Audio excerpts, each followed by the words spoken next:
Olá, meu nome é Sebastião Ernesto, sou médico anestesiologista e vou falar sobre a execução da analgesia e anestesia peridural. Alguns aspectos técnicos, alguns aspectos práticos na realização dessa técnica. Então, para a realização de qualquer anestesia, obviamente, preciso fazer uma avaliação detalhada do paciente, reconhecer, ter conhecimento do procedimento que indicou a realização dessa técnica, das comorbidades, das limitações físicas, tanto fisiológicas, tanto físicas em relação a alterações fisiológicas como, por exemplo, alterações respiratórias, cardiovasculares e outras, mas também limitações físicas que possam dificultar o posicionamento do paciente.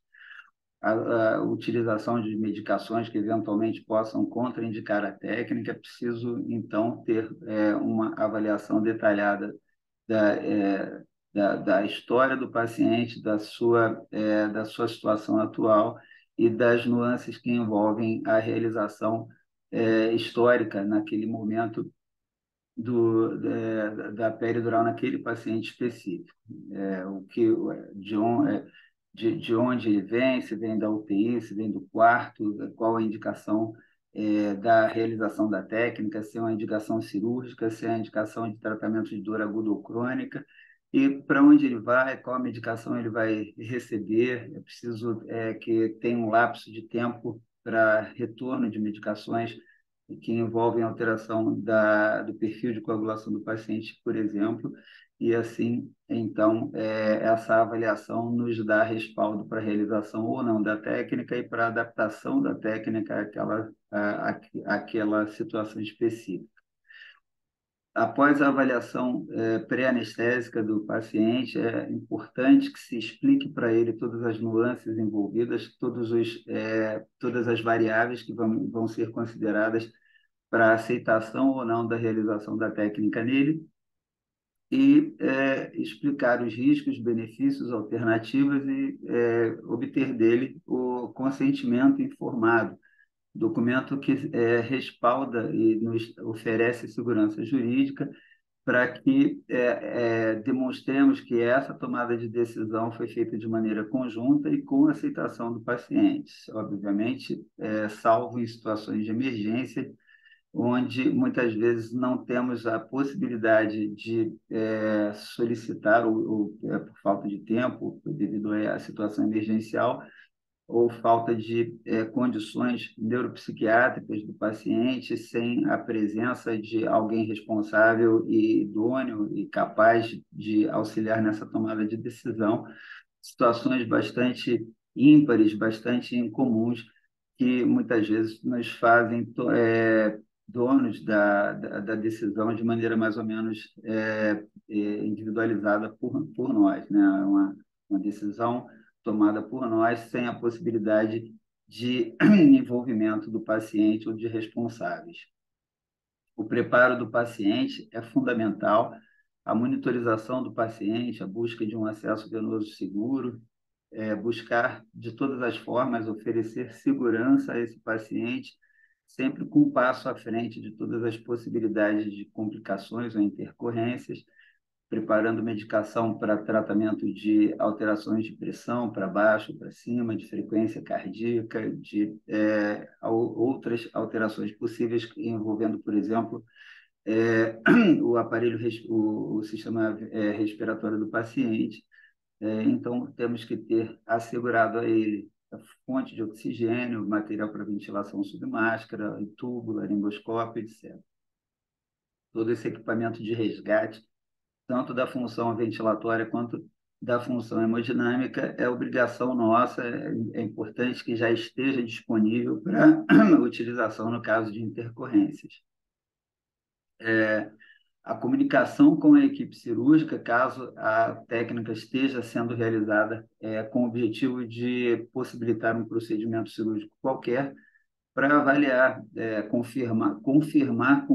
o paciente e com o cirurgião qual que vai ser o procedimento, se há lateralidade, qual o tempo de cirurgia, qual a previsão de dor no pós-operatório, tudo isso para a gente preparar uma estratégia de conforto e segurança do paciente durante o procedimento e no pós-operatório. O posicionamento do paciente é fundamental para uma realização mais facilitada da técnica. É lógico que a falta de colaboração muitas vezes não impede a realização da técnica.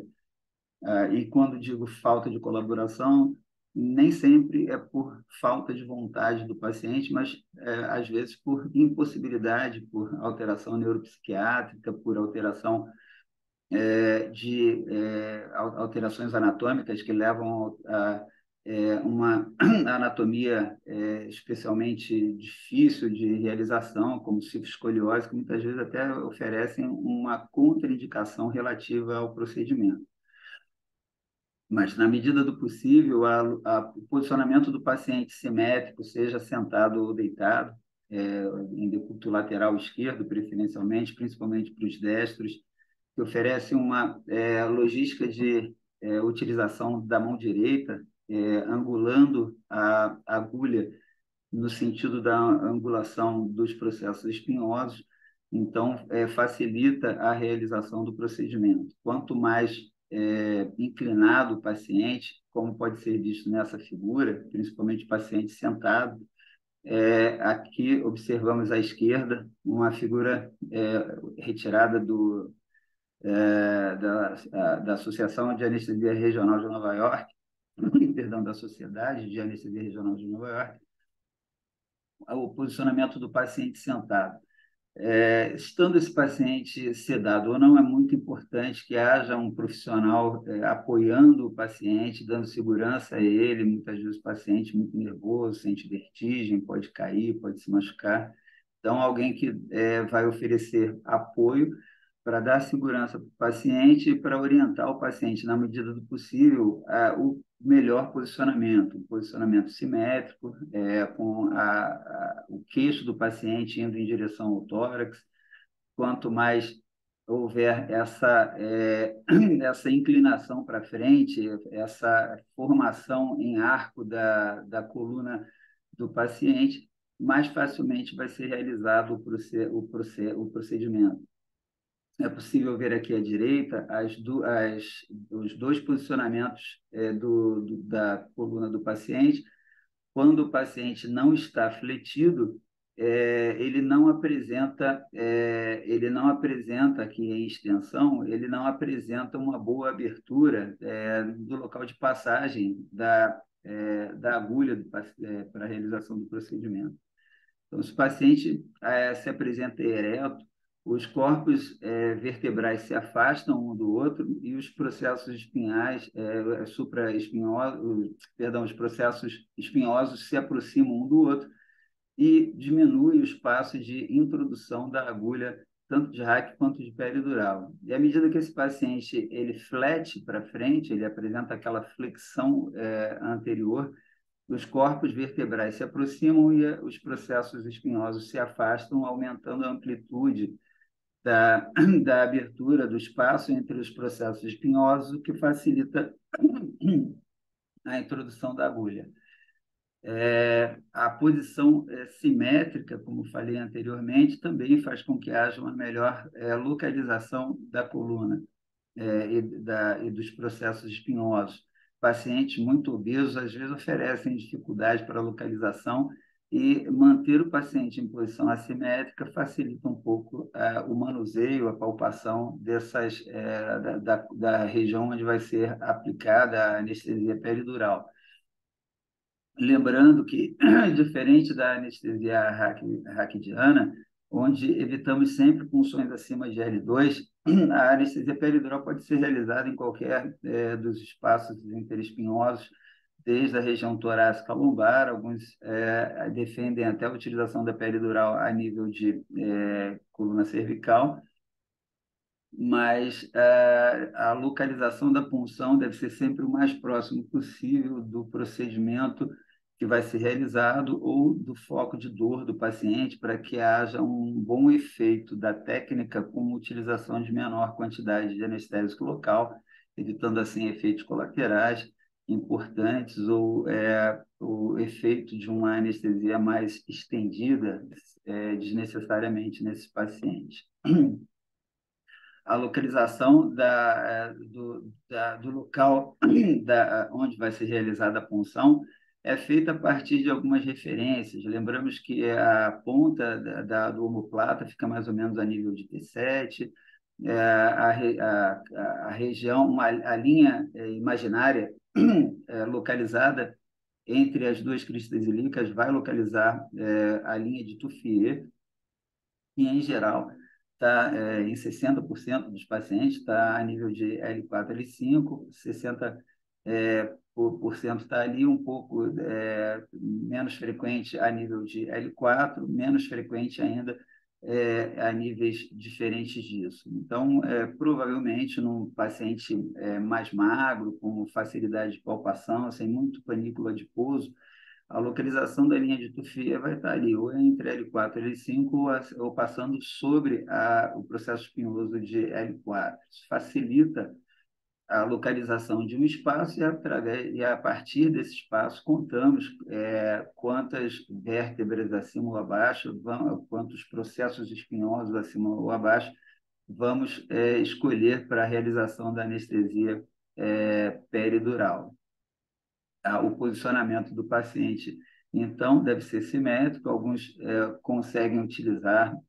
aparelhos que oferecem algum auxílio no posicionamento do paciente. Alguns hospitais dispõem desses equipamentos, o que consegue manter o paciente com as mãos, os ombros, de forma simétrica, um posicionamento confortável, posicionamento da cabeça do paciente. Em alguns pacientes mais obesos, a dificuldade de palpação, muitas vezes não conseguimos palpar ali nada, os processos espinhosos do paciente, mesmo a localização da linha de Touffier fica muito difícil devido a grande depósito de tecido adiposo sobre as cristas ilíacas, e muitas vezes a gente está palpando ali algo que a gente acha que é a crista ilíaca, mas a crista ilíaca está abaixo de uma camada proporcionalmente extensa de tecido adiposo. E aí a gente acaba traçando uma linha de Touffier muito acima daquilo que seria realmente a linha de Touffier verdadeira do paciente. Então, pelo menos a localização da região central do paciente, através de recursos que surgem nesses pacientes, como essa dobra de tecido adiposo, facilita a localização da região central. Se o paciente não tem nenhum desvio de coluna, que muitas vezes acontece também, essa localização fica um pouco direcionada com esse recurso que nos surge. Em pacientes com dificuldade de punção, ou pela localização difícil em pacientes obesos, ou pela falha de atingir o espaço peridural ou raquidiano do paciente, a utilização de ultrassonografia muitas vezes serve para a gente localizar os processos articulares do paciente, o processo espinhoso, e aí você, na tomada horizontal com probe, você consegue localizar pelo menos o espaço espinhoso do paciente para localização do nível da anestesia. E com a utilização do probe na posição vertical, poderemos localizar a altura, o nível do bloqueio. O deslocamento caudal vai ser útil na localização do sacro do paciente e, a partir do sacro, então, a gente vai contando com a movimentação em direção cranial a contagem dos processos espinhosos, dos processos transversos, na verdade, vai ser útil para a localização do nível da punção. É importante também o conhecimento da técnica executada no paciente com um decúbito lateral. Muitas vezes o paciente não consegue ficar deitado, muitas vezes a realização de técnica para, por exemplo, uma paciente gestante, ou uma paciente que tem uma fratura de bacia, que não consegue posicionar adequadamente. Então, o posicionamento em decúbito lateral, em algumas situações, facilita bastante a execução. é importante, então, o entendimento que os processos espinhosos continuam sendo inclinados na direção caudal e o posicionamento da agulha continua sendo de inclinação cranial na angulação esperada para aqueles processos. E a partir da punção no centro do espaço interespinhoso, você pode, alterando a angulação da agulha, se você não consegue a localização na primeira tentativa, muitas vezes interessante a não retirada total da agulha, uma vez que cada vez que você punciona a pele do paciente é onde ele pode se sentir incomodado, muitas vezes aquela infiltração realizada antes da punção com agulha de tuí não é suficiente ou começa a gerar lesão, sangramento. Então, o posicionamento da agulha, se ele não foi adequado na primeira tentativa, retirar a agulha até o tecido celular subcutâneo, mudar um pouquinho ali a angulação, imaginando, tentando visualizar uma imagem tridimensional, onde a gente vai tentar alcançar um espaço lá no interior do corpo do paciente, após os ligamentos supra e interespinhoso e passando pelo ligamento amarelo para a localização do espaço peridural. Mas para isso é importante o correto, o bom posicionamento do paciente, tentando alinhar a coluna cervical, torácica e lombar, de forma a se manter uma reta, como aqui nessa figura à direita e abaixo, onde colocamos coxinho abaixo do polo cefálico do paciente, tentando manter esse paciente o mais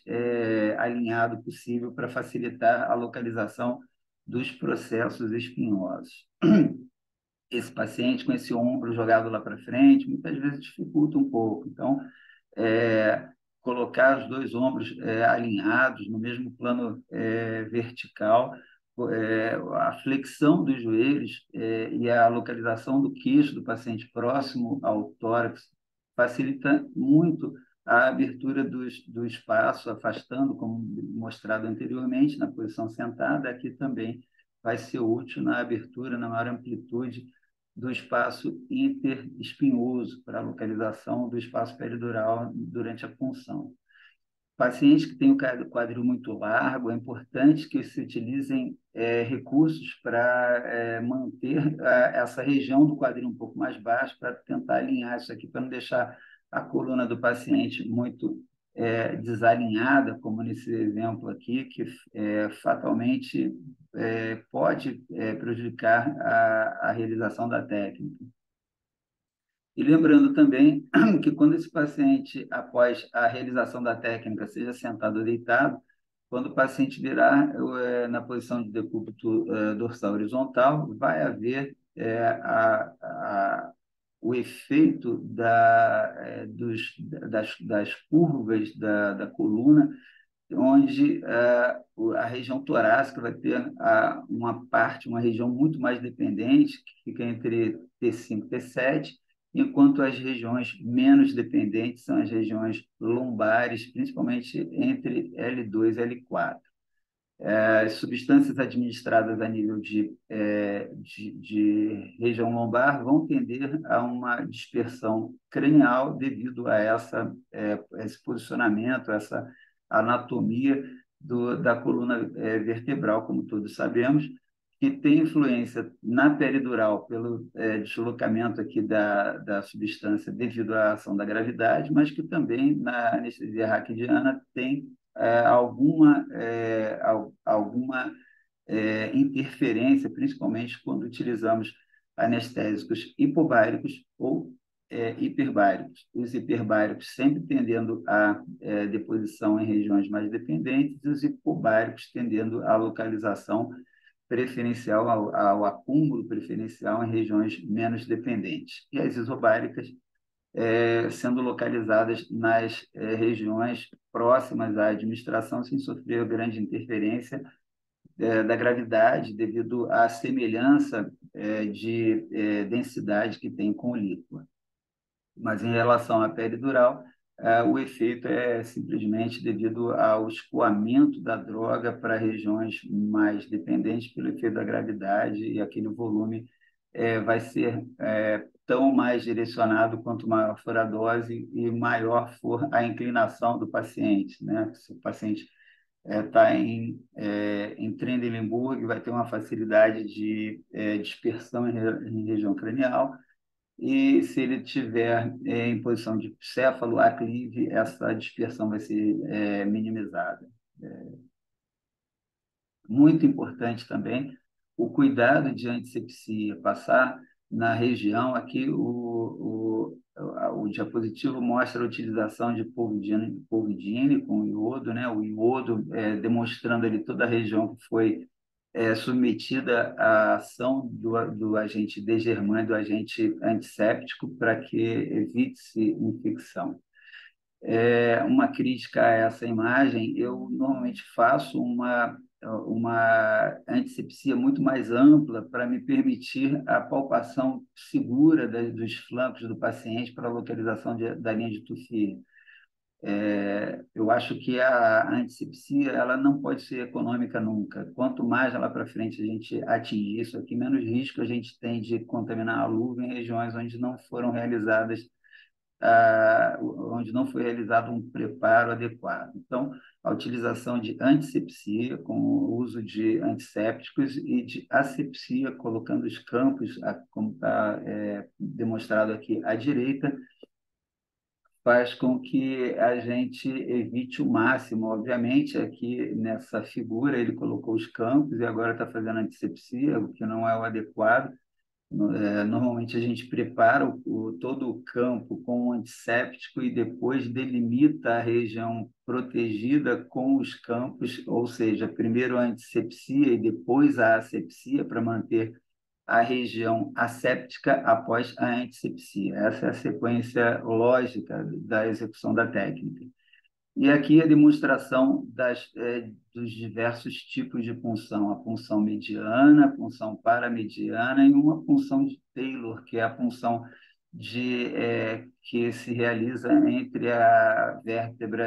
quinta vértebra lombar e a vértebra sacral, a primeira sacral, onde é feita uma punção um pouquinho mais lateral, e essa punção serve para, muitas vezes, na dificuldade de obtenção do espaço peridural em segmentos superiores, a opção pela punção de Taylor muitas vezes facilita essa introdução da agulha e a localização do espaço. Então, temos a abordagem mediana, a que está aqui representada no meio, a paramediana, a punção de Taylor, e tem também a punção caudal, que é feita através da punção no hiato sacral, como vai ser visto posteriormente. E para a localização do espaço, para reconhecimento do espaço onde vai ser feita a punção, então a base inicial, principalmente se a punção vai ser feita a nível de região lombar, a localização da linha de Tuffier. A linha de Tuffier, que é, como foi dito anteriormente, a linha imaginária, localizada tecnicamente, radiologicamente, por uma linha imaginária que passa a nível das duas cristas ilíacas, e vai localizar geralmente o espaço L4, L5 ou a vértebra, o processo espinhoso de L4. E a partir dali a gente conta para cima ou para baixo para localizar o espaço que vai ser escolhido para a punção e execução da técnica. A linha de Tuffier sofre várias influências na sua localização através de palpação. Isso pode ser mais detalhado no vídeo que tem o link aqui nesse diapositivo. Então, a utilização a observação nesse vídeo pode oferecer muito mais detalhamento sobre a linha de Tuffier para quem quiser um aprofundamento relacionado a esse aspecto anatômico. E na realização da técnica, então, primeiro a localização do espaço, como foi mencionado anteriormente, o espaço na anestesia peridural deve ser aquele mais próximo possível da região onde vai ser realizado o procedimento, ou da onde existe o processo doloroso, para a realização da anestesia peridural e ou colocação do catéter para tratamento de dor aguda ou crônica na sequência de pós-operatório, dor oncológica, etc.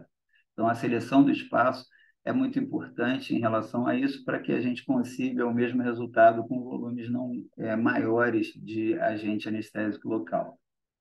O anestésico local vai ser escolhido de acordo com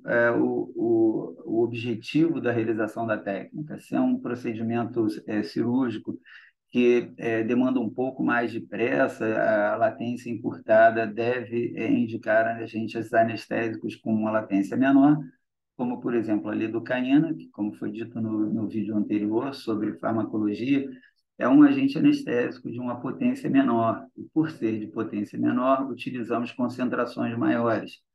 Usando concentrações maiores, aquela maior quantidade de moléculas administradas na execução da técnica vai facilitar o acesso das moléculas ao seu local de ação, ou seja, vai haver um gradiente de concentração imediato muito maior, facilitando o início da ação desses agentes anestésicos, o que vai compensar em muito a diminuição da potência dele em relação a outros. A utilização de agentes de maior potência, como a bupivacaína, onde utilizamos concentrações muito menores, vai fazer com que haja uma menor velocidade para conseguir o efeito desejado. Então, por outro lado, procedimentos que demandam um tempo muito prolongado, com dor muito intensa e prolongada, a escolha de agentes anestésicos de tempo de ação maior vai cair sobre agentes anestésicos de ligação proteica mais intensa, como a bupivacaína, que tem 95, 96% de ligação, contra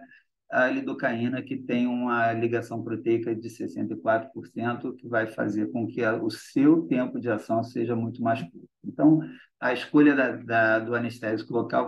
vai ser relacionado ao procedimento indicado. A punção com agulha de Tuí, como foi mencionado no vídeo sobre o equipamento, a agulha de Tuí que tem aquela ponta romba, meio curva, o fato de ser romba facilita a localização dos espaços, já que ela tem uma introdução um pouco mais difícil, mais lenta, você vai sentindo com mais facilidade a sensação tátil da mudança da resistência dos tecidos e percebendo quando saiu do subcutâneo, entrou no ligamento, e como ela é uma agulha muito mais robusta, a utilização de técnicas ou de gota pendente, como vai ser visto mais tarde, ou de perda de resistência, é muito facilitada. Quando a ponta da agulha chega no espaço peridural, esse maior diâmetro interno dela vai facilitar o reconhecimento do espaço peridural, que seria muito difícil com a agulha de calibre menor utilizada na raquianestesia. E, além disso, sendo de um calibre maior, permite a introdução do catéter, que pode ser utilizado em procedimentos prolongados e ou com possibilidade de dor no pós-operatório, que pode ser tratado com a anestesia peridural contínua. Sempre lembrar da introdução da agulha de Tuí após a pele, tecido celular subcutâneo, sempre com o mandril instalado. Apenas após a introdução da ponta da agulha nos ligamentos é que a gente retira o mandril para começar o teste de localização do espaço peridural, seja pela gota pendente ou pelo teste de nucleóide, que é o mais utilizado. Você começa a fazer esse teste antes da agulha entrar no ligamento, o tecido celular subcutâneo muito frouxo pode gerar resultado falso positivo. Você injeta o ar ou o soro com uma facilidade muito grande, às vezes, e você acha que já está no espaço peridural. Isso é muito comum em pacientes mais obesos, e você administra a solução e você não obtém o resultado da técnica. Então, é só retirar o mandril quando a ponta da agulha estiver nos ligamentos supra ou interespinhoso, e aí você começa a fazer o teste. Quando atingir o espaço peridural, você administra a solução ou coloca o catéter de acordo com o planejado. Em geral, O espaço entre pele e ligamento amarelo, que é o último ligamento a ser penetrado ou atravessado com a ponta da agulha para se atingir o espaço peridural, é algo em torno de 4 a 6 centímetros, embora saibamos que indivíduos muito obesos muitas vezes oferecem uma dificuldade maior pela maior profundidade até da, de todo o conjunto anatômico envolvendo a coluna, desde o processo espinhoso até o espaço peridural. Então, muito tecido adiposo, às vezes depositado, ele torna esse espaço muito mais profundo. É, a observação da realização da técnica por nós em um dos eventos que anestesiamos pode ser visto nesse link do YouTube aqui, um vídeo que fizemos especialmente para mostrar a nossa técnica de execução de anestesia peridural para analgesia de parto. E lembrando sempre que os espaços, os tecidos, os planos que vão ser atravessados com a agulha até a localização do espaço peridural são a pele, tecido celular subcutâneo, o ligamento supraespinhoso, que está aqui, o ligamento interespinhoso, que está aqui, e o ligamento amarelo. Então, depois do ligamento amarelo, você chega no espaço peridural para a realização da sua técnica. Bom, esse foi o primeiro vídeo relacionado à realização da técnica peridural. Vai ter mais um vídeo complementar. Espero que tenham gostado dessa primeira parte. Se gostaram, deem um like e compartilhem. Sempre bom compartilhar o conhecimento. Muito obrigado.